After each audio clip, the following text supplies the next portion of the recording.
Welcome back to the Entrepreneur Mindset Podcast. When you talk to a young child, a little kiddo, especially one who loves to spend time imagining things, they will tell you what superpower they want or the one they think they have.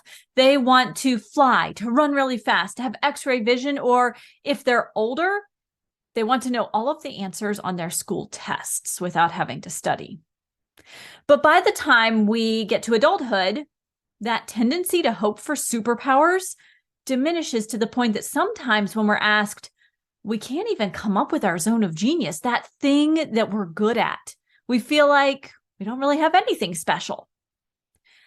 As an entrepreneur, it's important to cultivate your zone of genius, but even more importantly is cultivating the skill of self-awareness. Your goal as an entrepreneur should be to make self-awareness your superpower. Now, if you trust me with a little bit of your time today, I think you'll like where this episode is headed. But I'll be honest, what follows? It's only for entrepreneurs who want to experience growth and thriving in their business. You know, those of us who want superpowers, right? If you want to thrive and have a powerful business, I'd like to invite you to stick around and listen in. I'm Dr. Moore, a college psych professor, homeschooling mom, and entrepreneur, and I've spent the past 10 years learning how to balance everything. Here on the Entrepreneur Mindset Podcast, I'll share the ins and outs of maintaining a growth mindset and saying hello to grit, that thing that will get you to your long-term vision despite challenges and busy schedules. After all, you got into business to do more good in the world, right? So let's get started. Now, I don't know about you, but as an entrepreneur, I've certainly bought courses and templates and all kinds of things out there. You purchase the course, you download the materials, and a lot of times what happens is you hope for the magic bullet, right? You hope that this is the thing that makes a difference. So you start blindly following the plan. And when you look up, you notice that what you've created doesn't really make sense. It doesn't have flow. It doesn't represent you or your business. We've all been there. Whether it is purchasing that social media template kit that you just need to swap out your brand colors and post what you've purchased. Yeah, we've done that, right? Or you've purchased a course and tried to mimic exactly what the course taught. Chances are you ended up with an output, something that you're putting out into the world that does not represent you. So let me give you an example. I love Sell from Stage Academy by Colin Boyd. He is truly a master of speaking and selling from live and virtual stages. In fact, if you have a chance to learn with Colin Boyd, absolutely take it up. He has templates. He has an easy process to follow. Everything's organized in a step-by-step manner, which makes my organizer heart really happy. And it's so organized that it's easy to take it and just try to mimic it outright.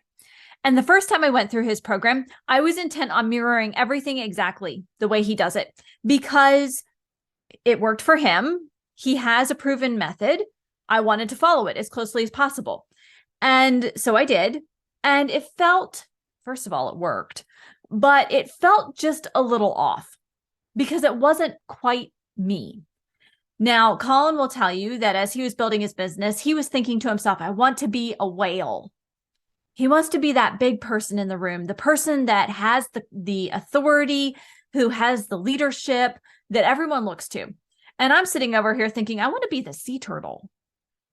Not because I want to be less than or smaller than a whale, but because to me, a sea turtle has longevity. It is something that has overcome so much. You think about the baby sea turtles who have to claw their way out of the sand, make it the whole way to the ocean without getting lost or picked off by a bird. They're just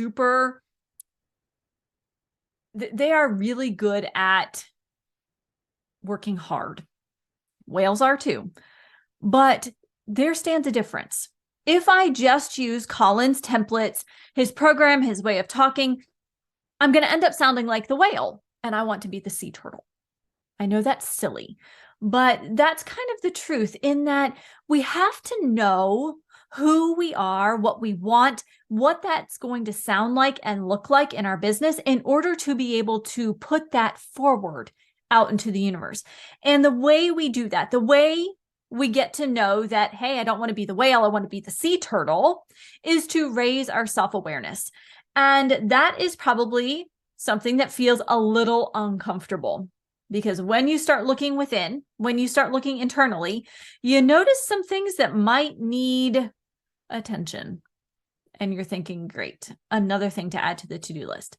What I want to do today is talk about some ways that you can work to raise your self-awareness that maybe aren't so scary. Maybe some of them are, but at least some of them should feel okay. So let's talk through. I've got 6 ideas for you for raising your self-awareness. And once we do that, we'll talk through an action item and we'll wrap up. Sound good? Okay, so here's our first way that we can start working to raise our self-awareness. And this one, I hope, is one of the simpler ones. It is to spend a little bit of time thinking about what your values are, what your priorities are. And this has 2 layers to it, 2 levels. You've heard me talk about this before, making sure that you know your personal values and priorities, and then making sure that you know your business values and priorities. As entrepreneurs, we have to hold those core values and priorities close. We have to make sure that they are guiding the actions that we're taking. It is going to help us make better decisions. Knowing our values and our priorities will help us to, prioritize our tasks. And it will help us to allocate our resources a lot more effectively than if we just go out into the world and try and do something without tying it back to those values and priorities. And I'll add that you want to make sure your business values and priorities support your life values and priorities. We talked about this with Carrie Ann Powell, so you'll want to check out that interview if you have not already. Okay, so first up, really sink into your values and priorities, both at the personal level and the business level. If you are not quite sure of what your business values are, that's okay. Especially if you're just getting started, you might be thinking, oh my gosh, that seems so kind of meta. Well, it's okay. There are lots of tools out there, and I'll link some in the show notes for you. You can use a values card sort, which is one of my favorite things as a coach to use with clients. And it will help you kind of identify what's really important to you. And you can do this on a personal level, but you can also do it at that business level. So I'll link a values card sort for you. If you're having trouble just coming up with the words, you know deep in your gut what your values are, but putting words to them is a different experience, and it will raise your self-awareness.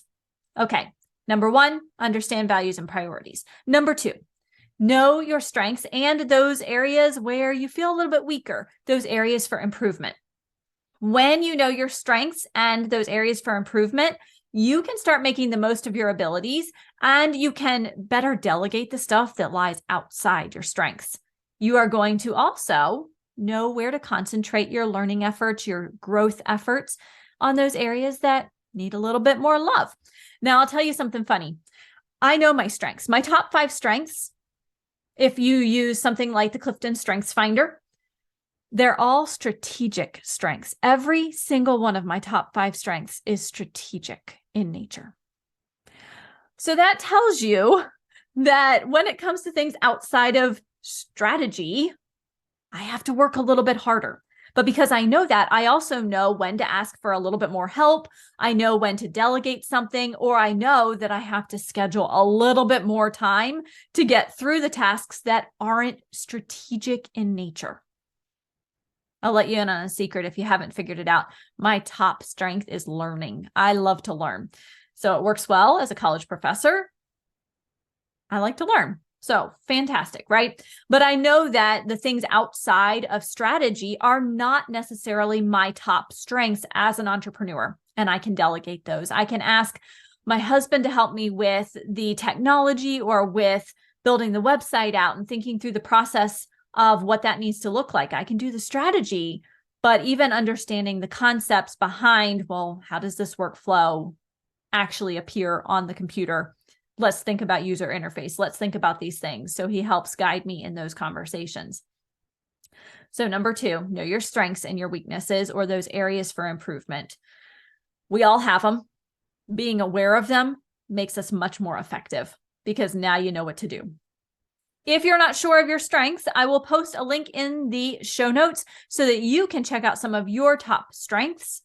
And of course, I always recommend that you pay attention to them and cultivate your strengths even further, and then cultivate those areas where you can grow and improve. Number 3, mindfulness and emotional intelligence. How do these play into self-awareness? Okay, first of all, mindfulness, that ability to be present in the moment, that ability to step away from the noise of life, the phone that's binging and dinging and yelling at you all the time, and being present in the conversation that you're having. Maybe right now, as you're listening to this podcast, you're thinking about 8 other things. I would ask you to pull your mind back to this. Be in the moment. Think about your self-awareness. Think about what these concepts that I'm sharing with you have in common with your self-awareness journey. Okay, so mindfulness, being in the present moment. But then we also have this concept of emotional intelligence. Emotional intelligence is something that is near and dear to my heart. It is what I did my PhD dissertation on. And to kind of simplify it, put it all down to one little statement, it's really about knowing and understanding how to use yours and other people's emotions in a situation. It's about being in tune with how you're interpreting emotions, reacting to them, and also how you're using your emotions to convey information, to convey a feeling, to convey an intent or purpose in conversation, in interactions, in the products that you're creating and selling, even in something like putting a podcast out, or writing that email to your list, or creating a free lead magnet to help serve your potential clients even before they come into your world and start giving you a credit card. Understanding your emotions, understanding being in the moment will automatically, you have to work really hard. Okay, so maybe not automatically. You would have to work really hard for it not to be impactful. Being aware of your emotions and other people's emotions, being aware and being in the moment is going to help you notice new things. It's going to help you notice how X impacts Y, how your email impacted your potential client. That's self-awareness. And you can see how it's going to impact your business. The more aware you are of these things, the more in the moment you are, the more genuine and authentic you become in your interactions, in the things that you create and what you're putting out into the world. And you get to do more good when you're authentic. All right, so we've talked about a few things so far. Quick recap: values and priorities, know your strengths and weaknesses, and keep in mind the concepts of mindfulness and emotional intelligence. Now, last 3 concepts. Let's talk about those. One at a time, of course. I won't shove them all into one. So the next one up is time management and productivity. As entrepreneurs, we have to-do lists that are a mile long, 18,000 sticky notes, a planner that is full of tasks each and every day, and only so much time to do them. Most of you know, if you've been listening a while. If you're new, let me tell you, I am a college professor. I am a homeschooling mama, and I have my business. I'm an entrepreneur. I'm a business owner. Time is not something that is infinite in my life. It's not infinite in anyone's life, but I have a very finite amount of time that I can work on each of those things, which means I have to be really good at managing my time, being very productive. If you are aware of the time that you have, if you're aware of what tasks take you a long time to do, what tasks are lickety-split quick, you can prioritize, you can use your time effectively so that you can get the most important things done. Avoid distractions, avoid the procrastination, and then use the leftover time to tackle the tasks that are further down on your list. Time management and productivity require self-awareness. They require that discipline to not go down the bunny hole, the squirrel hole, whatever it is, the squirrel trail, bunny trail. You have to stay focused, stay in the moment, which goes back to our concepts of mindfulness and knowing your strengths and weaknesses and knowing values and priorities. Can you tell I like concepts that scaffold or build on one another. All right. Time management and productivity. The fifth thing to think about in raising your self-awareness is to understand your personal motivation. As a psych professor, here's the long and the short of it. Motivation comes in a couple of different flavors. You can have intrinsic motivation and extrinsic motivation. Intrinsic is motivation that comes from within. It is something that the outside world has no say in. It's what's in your gut. It is what drives you just personally without the external world making noise. But then we have the extrinsic motivators. These are the things that happen outside in the world. Things like, I need to be financially stable. I want that financial freedom. I want to be able to pay off the credit card bills. I want to make sure that people see me as an authority. Whereas the internal, I have a real passion for my industry. I have a passion to do good in the world and see my business as a way to make that happen. I am creative and love to be able to build a business, build out that idea, implement it, and see that creativity. And it doesn't matter what people think. I love the creative process. So we've got intrinsic and extrinsic motivators. Understanding your extrinsic and your intrinsic motivation is eye-opening. It really lets you know what's driving your choices, your activities, the decisions you make in your business, but also in your personal life. At the beginning of every semester, I ask my students to spend some time reflecting on this, and I let them know that if they're in my class and their only motivation is to make an A, that's okay. I understand. I've been there, had plenty of years of college. Sometimes the motivation is to just get the good grade. But oftentimes, when they sit down and think about it, they realize that they have those intrinsic motivators that are causing them to spend more time studying or to delve into a topic deeper because it's deeply satisfying to them, personally satisfying to them. If this concept of intrinsic and extrinsic motivation is new to you, don't worry, I've got you covered. I have a great brief article on extrinsic and intrinsic motivation that I will pop into the show notes so that you can learn just a little bit more and explore your own intrinsic and extrinsic motivators. All right, now, if you've been counting with me, we are up to number 6, and I promised you 6 ways to help raise your self-awareness. So here we are at number 6. Strange number, right? I know. Usually I like 3s and 5s. I came up with 6, so here it is. This is the hardest one for me, I'll be honest. We can talk about that. Seeking feedback and growth opportunities. Now, I like the growth opportunities, but as an entrepreneur, you have to be really open to seeking feedback and knowing that sometimes that feedback means you're going to have to make changes. Means that someone's going to tell you what you've done, what you've put your blood, sweat, and tears into isn't great. As a type A recovering perfectionist, this makes my heart stop and makes me sweat. I get that pit in my stomach. I don't know about you, but asking for feedback on something that you have put your blood, sweat, and tears into is scary. So here's the thing. Seeking feedback is going to raise your awareness. It is going to get you in tune with what you're doing, why you've done something, why the choices you've made are the choices you've made. And you can take that feedback and reflect on what you do need to change and what you're going to say, you know what? I appreciate that feedback. I made this choice very, very intentionally, and it stays true for me, so I need to keep that.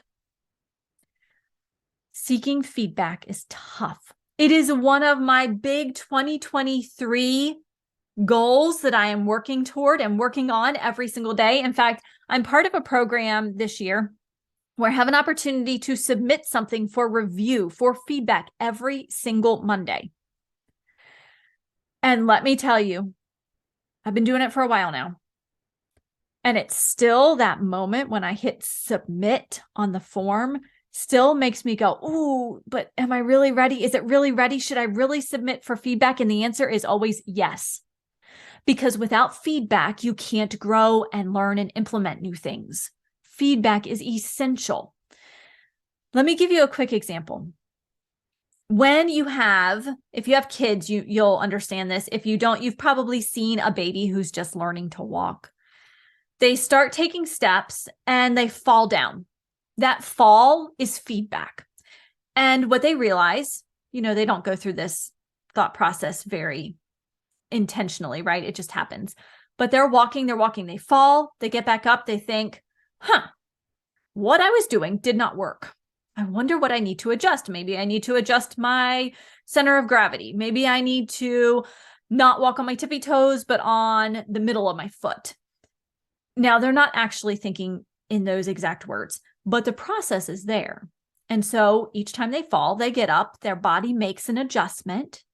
Their brain helps them make that adjustment, and they try again. And what happens is they get tons of feedback in the beginning because they fall a lot. And then they incorporate feedback. And before you know it, you have a toddler who is off to the races the moment you turn your back. But without all of that feedback, they wouldn't have gotten to that point. So as a business owner, as an entrepreneur, you can't get to being off to the races without getting feedback. Knowing that what you're creating, it doesn't have to be perfect, but it does need that outside thought. We are often too close to what we're doing to see the flaws or the confusion that it might create. So get out there and think about who you can ask for feedback. So those are 6 ways to raise self-awareness. If you are new to the podcast, you may not know that this is the part of the podcast where I switch gears and I say, here we are, guys, action item for the week. Each week, I like to share one action item to help you implement what we've discussed. My goal is always to help you move forward in your business, not just be a consumer of information. In fact, I call it progress-driven learning. I want you to make progress using what you've just learned. This week, I'd like to ask you to seek feedback. As you heard me just share, this is a huge bugaboo for me as a type A recovering perfectionist. So take the opportunity to put yourself and your work out there. Know that it's good. It's for growth. It will raise your self-awareness. Ask someone for feedback. Now, usually I'd tell you to go out there and do this right now as soon as the podcast is over. But in this case, just this week, I'm going to suggest that you wait until Thursday's special guest episode. I have a fantastic entrepreneur who is joining me for a conversation. And in that conversation, he is going to share how and who to ask for feedback because it matters. But a bit more about that special episode in just a minute. As we wrap up for today, let's touch on the key points one more time. The overarching concept of our conversation has been to develop the superpower of self-awareness. When we are self-aware as entrepreneurs, it opens the door for growth, change, and progress. In essence, it is the foundation for a thriving business. And there are lots of ways to promote and deepen your self-awareness. You can get to the root of your core values and priorities. Use them as your guide stone for everything. Know your strengths and weaknesses, and especially if the top 5 strengths all fall into one category, make sure that you've got the support system to help you with all the other pieces. Be mindful of the moment. Be mindful of your emotions and other people's emotions. Treat time management as a requirement, not an option. Understand your personal motivation, whether it's extrinsic or intrinsic, or most likely a combination of both, and seek feedback and growth opportunities. Self-awareness is not something that happens overnight. In fact, it's a lifelong practice that we must cultivate. To take you further into this concept of self-awareness and the concepts that we've discussed today, I've invited expert Kevin Palmieri of Next Level University to share his wisdom and insights in a special Thursday episode of the Entrepreneur Mindset Podcast. I hope you'll join me on Thursday for that special conversation. Now, before we leave today, I do have an ask for you. I'd like to ask you to take a minute or two to scroll down to the review section of this podcast and share your thoughts. Now, sometimes it's hard to know what to write. I hear you. Here are just a few ideas that work for any podcast host you'd like to thank with a written comment. You can share what resonated. You can share how the concepts are going to change your life, your business, your thoughts, your perspective. You can share what action you're going to take because of the information you learned in the episode. Or you can keep it a little bit simpler and just share how the energy of the podcast helped you take the next step forward. I review podcasts every day. I treat a podcast review as tipping your restaurant server. Tipping at the restaurant is letting your server know that you appreciate their time, their energy, their effort, their expertise in getting you the right meal to your table when it was still hot, or if it was supposed to be cold, still cold. And leaving your podcast host a review is the same thing. It's letting them know that you appreciate them. You appreciate the time they take to share their insights, their perspectives, their ideas with you. Because most podcast hosts, they aren't compensated for their podcast episodes. And this is a beautiful way to give back to the podcast community, the community that shows up week after week, year after year, and offers you guidance and information and motivation and encouragement so that you can keep doing what you're doing. So this week, here's a secondary action item that you can do while you're waiting for Thursday's special episode. Leave a review, either on this podcast or on another podcast that you particularly love or that you've listened to recently. Thanks again for listening. I will see you back here on Thursday for another episode of the Entrepreneur Mindset Podcast, where a focus on mentoring, community, and implementation removes the overwhelm of building your thriving and profitable business and adds in a dose of momentum. Until next time, have a healthy, safe, and happy week.